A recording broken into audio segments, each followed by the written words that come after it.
fisikokimia yang mempengaruhi dari proses absorpsi, kemudian kondisi tubuh yang mempengaruhi proses absorpsi, nanti bisa dengan korelasikan ke situ. Itu ya Mbak Arfa ya. Oke, terima kasih Mbak Arfa. Lanjutnya Mbak Mariam, silahkan Mbak Mariam. Oh, baik Pak, terima kasih. Saya mau tanya mengenai yang sistem micellar itu, kan dijelaskan kalau yang sistem micellar untuk yang low solubility itu bisa meningkatkan bioavailabilitas karena ya mengganggu efek effluxnya itu. Tapi kalau buat ke high solubility itu malah mengganggu absorpsinya, itu kok malah berkebalikan gitu Pak.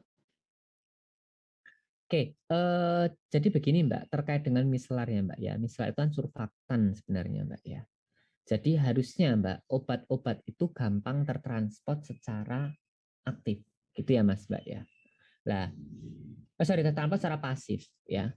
Nah, kalau obat itu Mas Mbak, obat di dalam micellar Mas Mbak, itu transportnya aktif ya.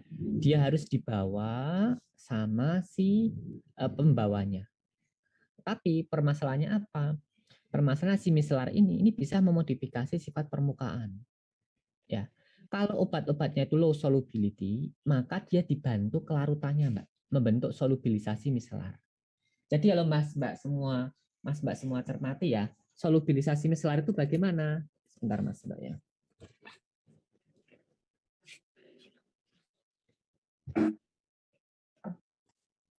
Oke, jadi Mas Mbak, ini terkait peristiwa solubilisasi micellar, nanti akan kita bahas di intraluminal behavior ya Mas Mbak, di SPO ya Mas Mbak ya.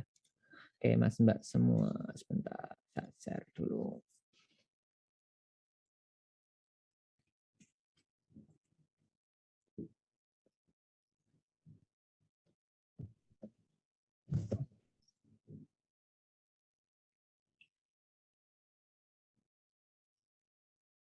Oh, Suemen.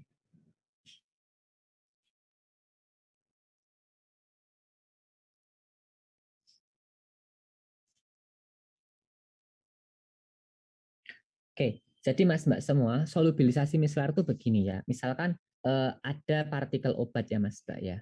Jadi nanti ketika belsat itu tersekresikan Mas Mbak ya. Belsat itu akan membentuk micellar. Micellar itu Mas Mbak agregat dari surfaktan. Nah, obat Mas Mbak itu walaupun dia terlarut, itu punya kesetimbangan. Jadi obat itu ada yang terlarut Mas Mbak yang bentuknya titik-titik ya, dan ada yang tidak terlarut ya. Ketika terjadi micellar Mas Mbak dari belsat yang tidak terlarut ini akan masuk ke dalam micellarnya nih Mas Mbak. Ya. Sehingga kalau saya gambarkan Mas Mbak, misalkan saya overview lebih detail ya Mas Mbak. Ini misalkan micellar ya. Nah, ini obatnya itu akan masuk di dalam inti dari micellarnya. Sehingga apa? Karena obat yang di sini ini Mas Mbak, ini masuk ke dalam micellar, kesetimbangannya bergeser. Obatnya yang awalnya itu tidak larut Mas Mbak, yang ini nggak larut ya, itu akan berubah jadi larut lagi. Nah, karena ada micellar, dia masuk lagi. Nah, itu mekanisme peristiwa solubilisasi micellar. Jadi obatnya dibantu kelarutannya oleh micellar. Nah, problem ini Mas Mbak, micellar ini bisa juga dipecah sama lipase lagi. Nah, nanti akan mengalami intraluminal solubilization behavior. Jadi kelarutannya akan meningkat. Ya. Nanti akan bisa diserap. Yang menyerap itu adalah obat dalam bentuk bebas. Ya. Tetapi kalau obat high solubility Mas Mbak ya, obat high solubility, lah obat dalam micellar ini Mas Mbak, ini harusnya malah mengurangi pelepasan. Kenapa? Harusnya obat bisa langsung diserap, tetapi obat ini malah terjebak di dalam sistem micellar. Nanti Mas Mbak kalau nggak percaya, ketika Mas Mbak nguji di transport in situ Mas Mbak, pada konsentrasi tinggi obat yang diserap malah turun. Ya, tapi pada konsentrasi rendah dia diserap malah banyak. Kenapa? Yang konsentrasi rendah dia meningkatkan kelarutan dengan mekanisme meningkatkan keterbasahan. Tetapi yang konsentrasi tinggi Mas Mbak itu malah akan bentuk micellar. Terutama surfaktan yang sifatnya anionic, SLS ya Mas Mbak ya. Nanti akan modelnya semacam itu. Tapi kalau yang non ionik tergantung pola transportnya, tergantung surfaktannya. Ya, kalau surfaktannya rantai panjang nanti bisa meningkatkan uptake obat melalui M-cell. Nah, itu menjadi suatu keuntungan kalau kita merancang suatu sediaan obat berbasis lipid based formulation. Itu ya Mbak Mariam ya. Jadi yang kenapa kok yang BCS kelas 1 itu diperlambat? Ya diperlambat tapi tidak secepat dari BCS kelas 1. Karena harusnya langsung diserap, dia malah kejebak di mislar dulu. Nyangkut dulu gitu loh, Mbak. Ya, gitu ya. Itu singkat cerita begitu Mbak Maryam. Oke, semoga tidak pusing Mbak semua. Oke, monggo lanjut. Mbak Safna, silahkan.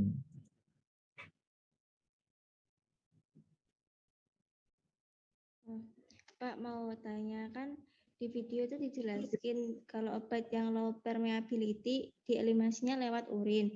Nah, kalau yang high permeability itu kan dieliminasinya lewat jalur metabolisme. Nah, itu saya masih belum paham, Pak. Maksudnya eliminasi lewat jalur metabolisme itu yang bagaimana? Oke, gini Mbak ya. Ini saya jawab langsung Mbak ya. Terkait yang urin dulu, yang urin dulu. Gini, kalau obatnya itu high solubility, berarti dia punya native behavior apa? Mudah larut. Ya, kalau mudah larut Mas Mbak, filtrasi glomerulus itu lancar. Karena dia sudah bersifat hidrofil, bablas. Makanya disekresi dalam bentuk utuh. Contoh vitamin C Mas Mbak. Vitamin C itu banyak disekresi dalam bentuk utuh. Ya. Tetapi kalau obat-obat lipofil, dia harus diubah dulu menjadi lebih hidrofil. Ya, agar gampang melewati filtrasi glomerulus. Nah, pengubahan itu di metabolisme. Ada 2 metabolisme. Mbak Safna tunjuk satu temannya, Mbak.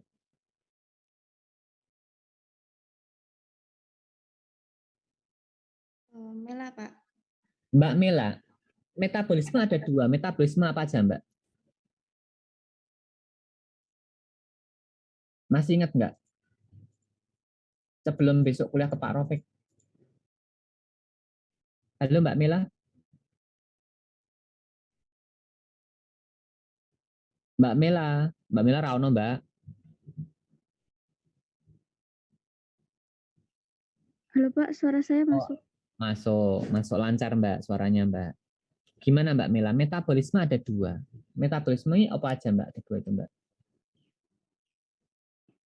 Yang kata sama anak yang perombakan sama pembentukan itu bukan Pak? Bukan Mbak. Metabolisme obat Mbak. Metabolisme obat. Ada 2. Dua model metabolisme Mas Mbak.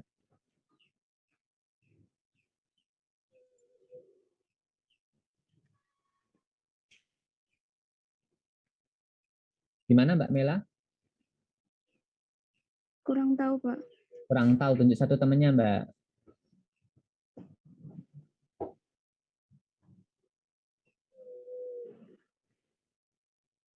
Sama Mbak. Mas Tamam. Apa Mas Tamam? Metabolisme Mas Tamam.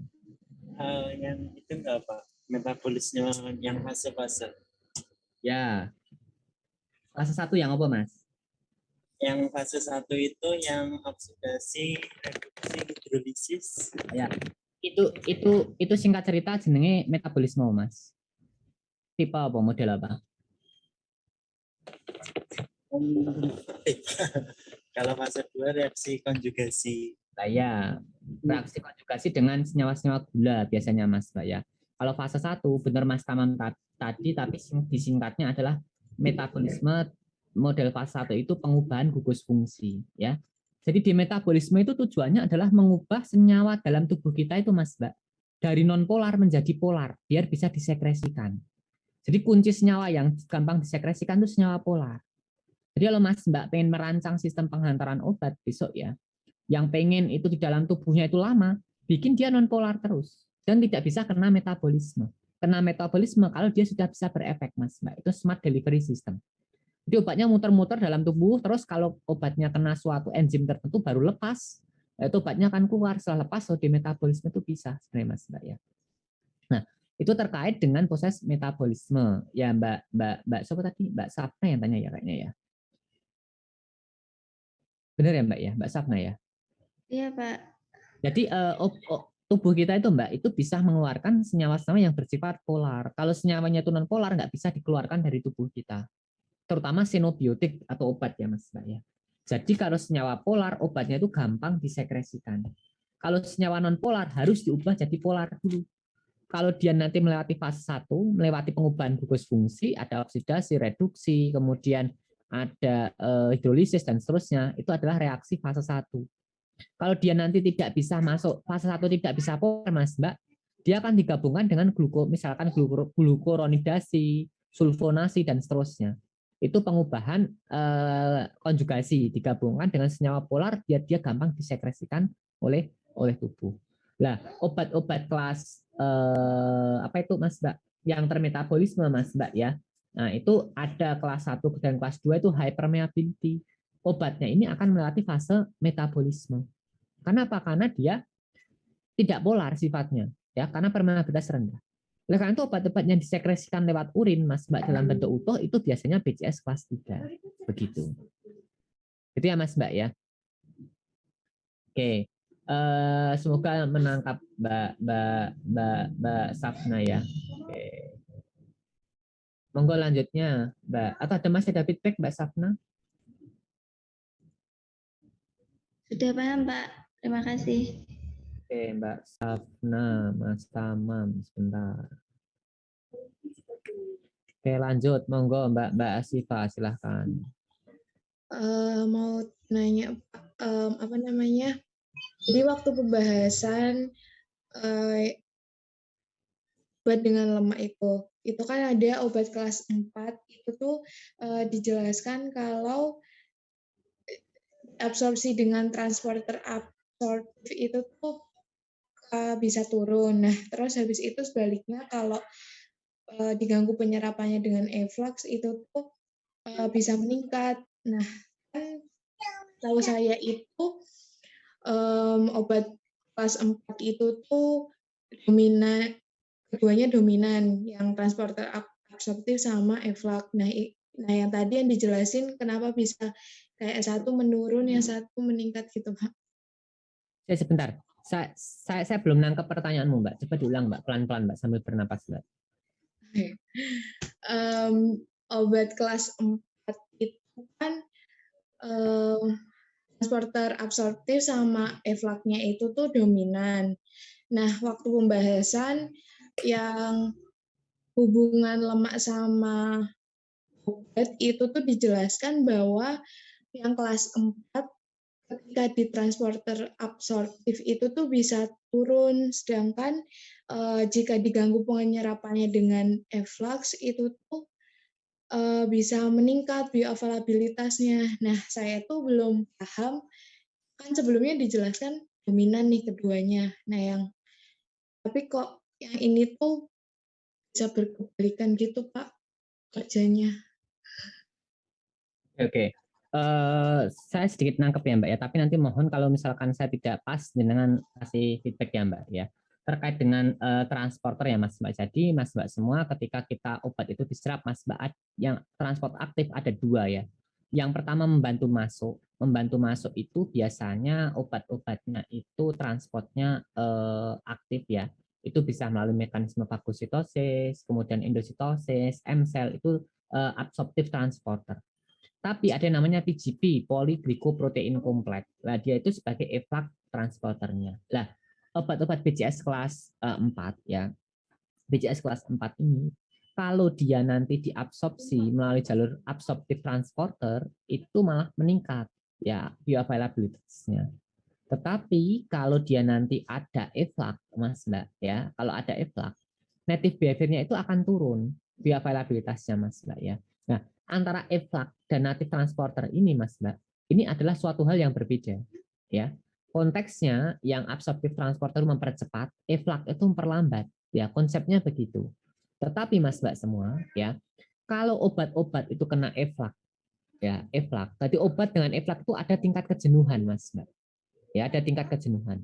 Kalau obat-obat BCS kelas 1, 2, 3, 4 gampang jenuh sama efflux, ya nanti absorptive transporternya itu akan meningkat. Gitu Mas Mbak konsepnya. Kenapa kok BCS kelas 4 ini bisa ditingkatkan dengan mulai efflux? Kalau effluxnya jenuh dulu Mbak. Kalau effluxnya belum jenuh nggak bisa. Ya dia akan balik ke obat terus. Jadi transporter dalam tubuh kita itu punya kejenuhan. Nah, tingkat kejenuhan itu yang harus bisa dicapai terutama yang efflux. Begitu juga yang absorptive transporter Mas Mbak ya. Makanya kalau Mas Mbak kemarin saya sempat singgung di awal itu ada farmakokinetik nonlinear. Farmakokinetik nonlinear itu biasanya disebabkan oleh mekanisme dari absorptive transporter atau efflux transporter. Gitu ya Mbak Asifa ya. Semoga nangkap Mbak ya. Jadi tergantung tingkat kejenuhan dari PGP-nya. Dia bisa meningkatkan atau nanti bisa memperlambat proses absorpsi. Kalau dia belum jenuh ya tetap diperlambat.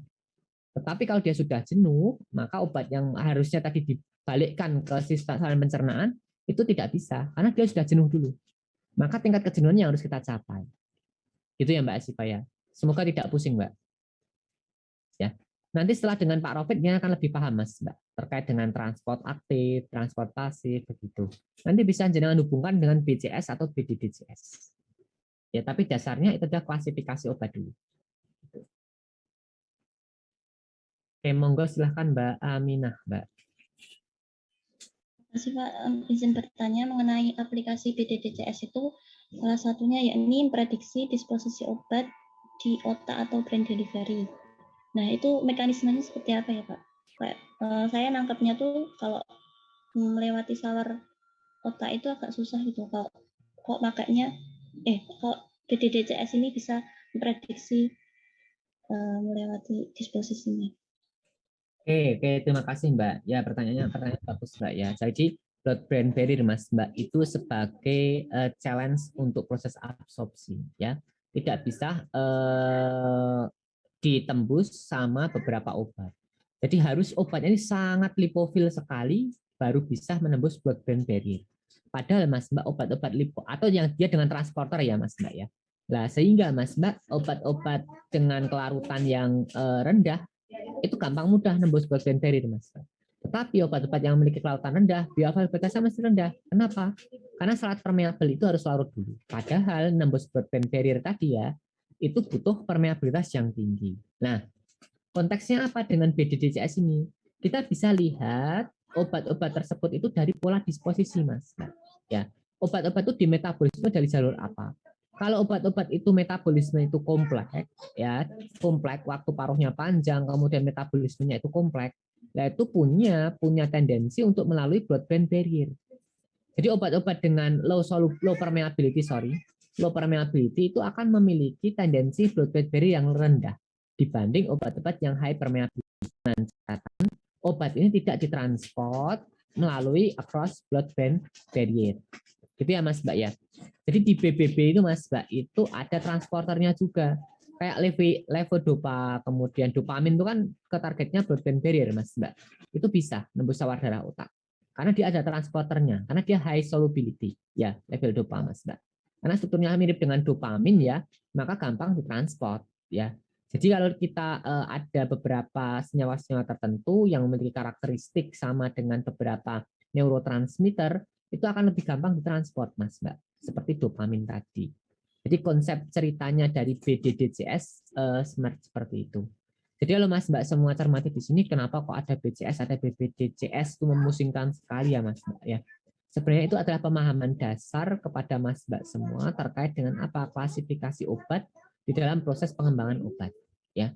Jadi ada BCS yang mengklasifikasikan jadi 4, BDDCS juga ada 4. Tapi kalau Mas Mbak kombinasikan dua karakteristik tersebut ya, terutama untuk mendesain targeted delivery ya Mas Mbak ya, BDDCS itu condong ke targeted delivery. Itu akan lebih relevan Mas Mbak. Kenapa? Karena kalau BCS itu sebenarnya pendekatan BCS Mas Mbak. Biowaver-nya akan semakin kuat. Jadi biowaver itu Mas Mbak itu sebagai pengecualian ketika Mas Mbak semua melakukan uji BABE, bioekivalensi. Nanti dengan uji bioekivalensi Mas Mbak, pada kondisi tertentu Mas Mbak semua itu butuh biowaver. Nah, biowaver ini tugasnya apa?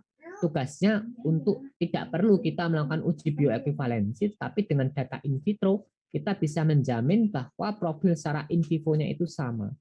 Oleh karena itu ya, dengan sistem BDDCS ini Mas Mbak, ini bisa membantu apa? Biowaver-nya.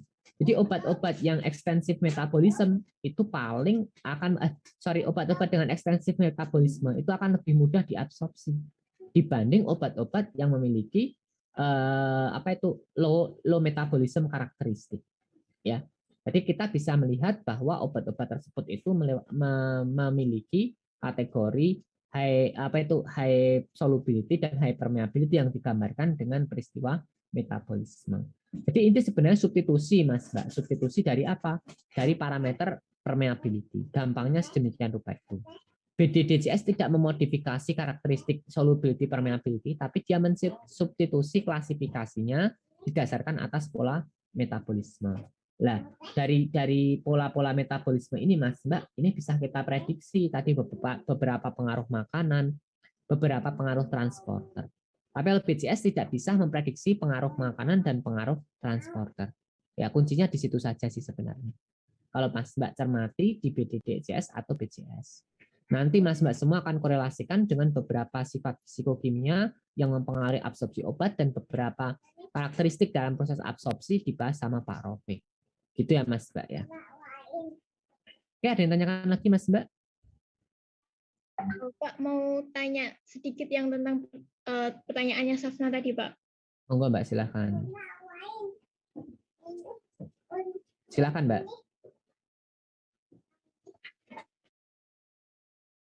Wah, ini Mbak Ika ngerjain saya ini.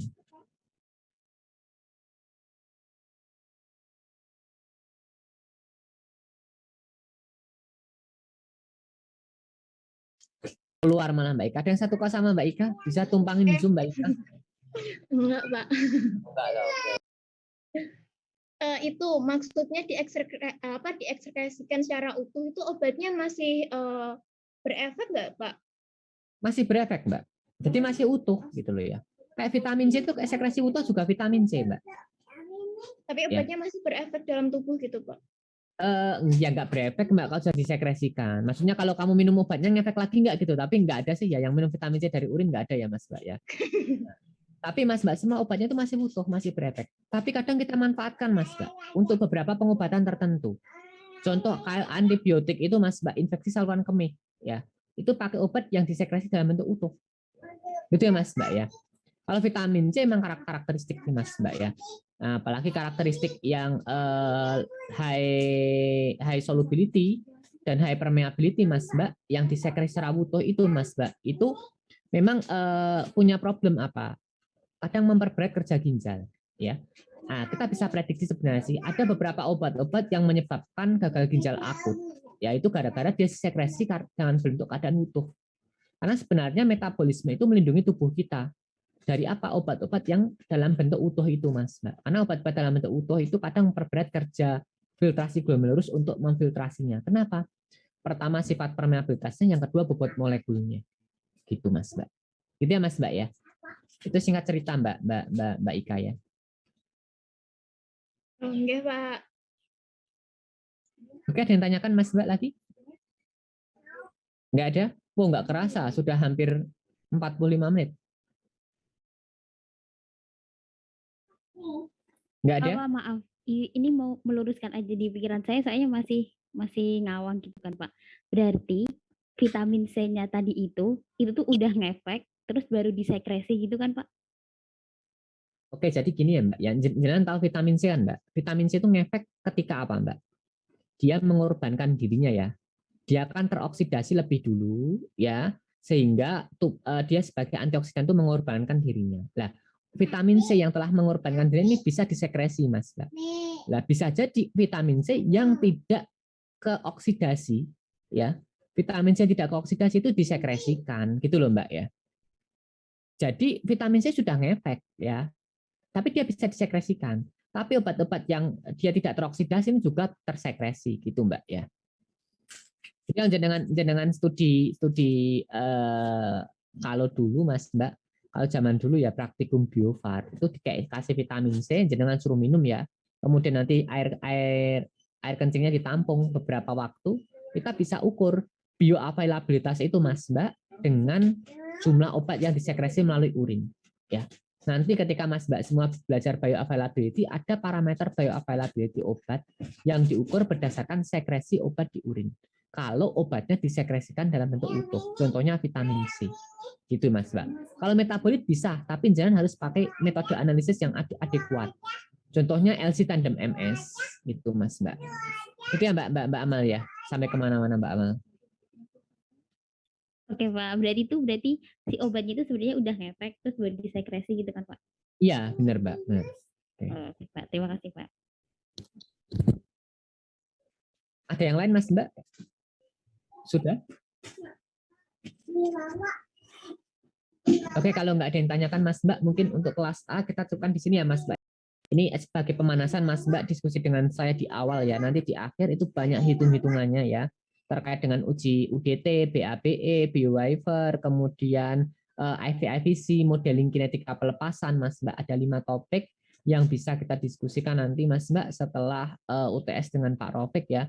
Jadi masih ada 7 minggu lagi. Nanti kita akan berjumpa di beberapa pertemuan terkait dengan data-data perhitungan-perhitungan tadi begitu. Oke, demikian Mas Mbak yang dapat kita diskusikan ya sehingga memperkuat pemahaman Mas Mbak semua selain melihat video yang telah saya sampaikan.